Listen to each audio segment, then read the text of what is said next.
This is Advancing Your Business, Your People, and Your Legacy podcast, where we discuss all things that impact the growth, value, and sustainability of privately held businesses. This podcast is produced by the Rawls Group, Business Succession Planners, and I am Kendall Rawls, your moderator.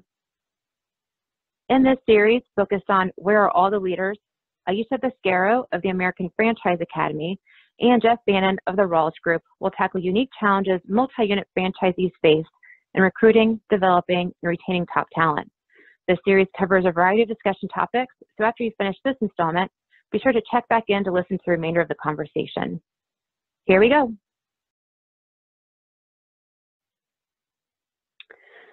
So, Jeff, the franchise industry has inherently been a revolving door for entry-level or rotating door jobs. How can franchise owners change that perspective to attract talent that wants to stay? Aisha provided some really great strategies in terms of providing a path forward. What other things could you think of?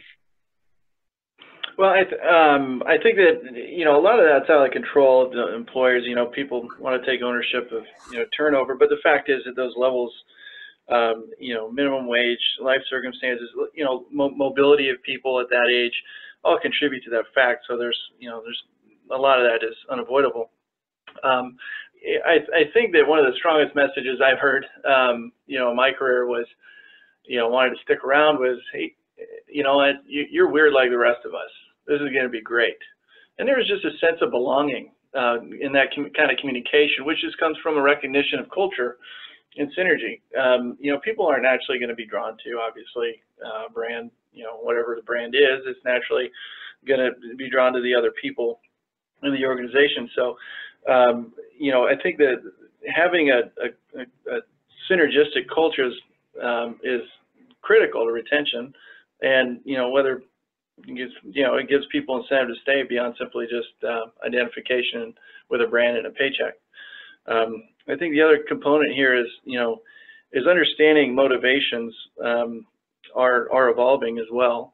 While the general assumption for many owners when look at their employees is that they're motivated to make more money and have more opportunity, and that's not true as much as it used to be. The truth is they are equally motivated by their impact on society, what the company's all about. Are we green? Are we doing things to help the world, et cetera, et cetera? And the more of those types of things are communicated at the beginning, will create a stronger sense of synergy, which ultimately helps the retention of all levels of employment within the company. Yeah, Kendall, let me add that one of the things that I think we all know is that people stay or quit their bosses, and that is true in the franchise world as in any business, even corporate, etc. And being the leader that people are looking for, being the leader that people follow and respect and enjoy, even if you're tough. I mean, being the leader that people are looking for doesn't mean that you have to be the nice person that lets them get away with everything. As a matter of fact, I've seen that the best leaders that people will follow to the end of the earth are those that have high standards and hold the people to high standards, everybody. Because at the end of the day, people want to work with good people. And a good leader identifies that and holds everybody to the high standards so that everybody does their part. And so I think that one of the ways that you can reduce or fight that rotating door, as we speak, right, that turnover, or should I say, let's put it in a positive way, right? How can you increase retention?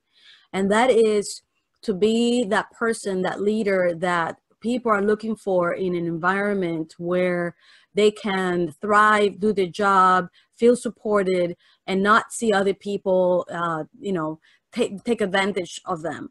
And so I think that that's going to be very important. I see it time and time again, where if I see a leader, a franchise owner that cares about the people but has high standards and holds people accountable for their actions, people are tending to have they have lower turnover. And so I think that's going to be very important, obviously, and that's part of the culture and the environment of work. And, you know, and I know that even if you only have one unit, right, and maybe there is no possibility for growth, being part of a franchise organization means that you are in a network of people where once you develop the people and you know that they've been with you for a while and they are future leaders, but you don't have anything to offer them, you know, then you maybe with your connections can find them growth opportunities with fellow franchisees that are growing.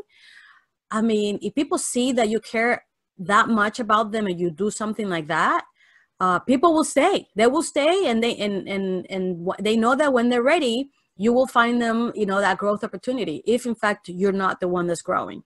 And so being that type of leader, that type of person that does that is what's going to have people stay with you longer than they don't.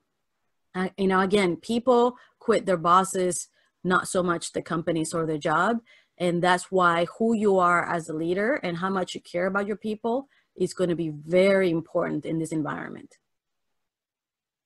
So yeah, Aisha, and one thing I want to make sure we add is, you know, in the opportunity, Aisha, you brought up a great point. It's the, you know, it's answering that what's in it for me question for that highly talented managers who are looking for ownership. You know, a critical component that not many organizations do is include a non-qualified deferred compensation type of plan, which would be essentially providing all the cash flow benefits of ownership without actually providing ownership, and structuring it in a way that says, you know, hey, if you stick with me for, you know, 10, 15 years, I'll make sure your retirement is secured. You know, going forward through this type of structure. And in the meantime, if we find more opportunities for you to go own, which I promise, you know, which we'll promise to go look for and seek opportunities for them, you know, you can take those types of plans and pledge them into an ownership position somewhere else. So there's lots of unique ownership structure ways to lock down or provide golden handcuff structures for those people.